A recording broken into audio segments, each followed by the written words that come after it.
only a way of talking. And if you can understand this, you're going to have no further problems. I once asked a group of high school children, what do you mean by a thing? And first of all, they gave me all sorts of synonyms. They said it's an object, which is simply another word for a thing. It doesn't tell you anything about what you mean by a thing. And finally, a very smart girl from Italy who was in the group said a thing is a noun. And she was quite right. A noun isn't a part of nature, it's a part of speech. There are no nouns in the physical world. There are no separate things in the physical world either. See, the physical world is wiggly. But clouds, mountains, trees, people are all wiggly. And only when human beings get working at things, they build buildings in straight lines and try and make out that the world isn't really wiggly. But here are we sitting in this room all built on straight lines, but each one of us is as wiggly as all get out. Now then, when you want to get control of something that wiggles, it's pretty difficult, isn't it? You try and pick up a fish in your hands and the fish is wiggly and it slips out. What do you do to get hold of the fish? You use a net.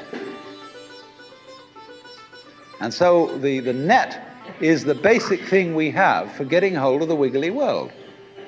And so if you want to get hold of this wiggle, you've got to put a net over it. And I can number the holes in a net. So many holes up, so many holes across.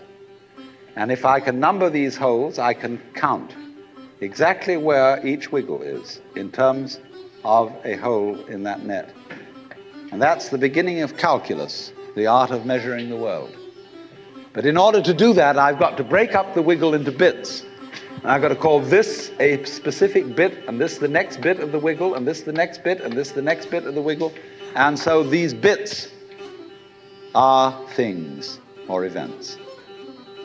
Bits of wiggles, which I mark out in order to talk about the wiggle, in order to measure it, and therefore in order to control it.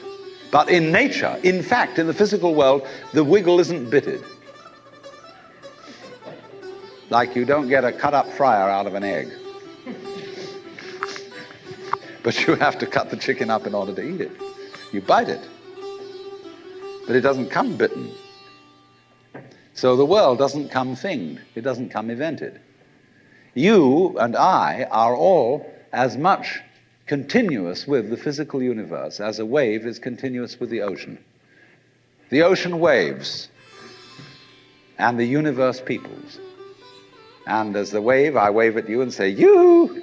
The world is waving at me with you and saying, hi, I'm here.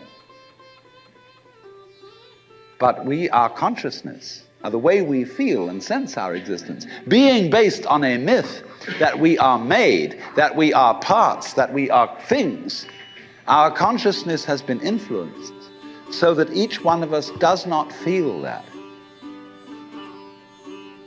We feel we have been hypnotized, literally.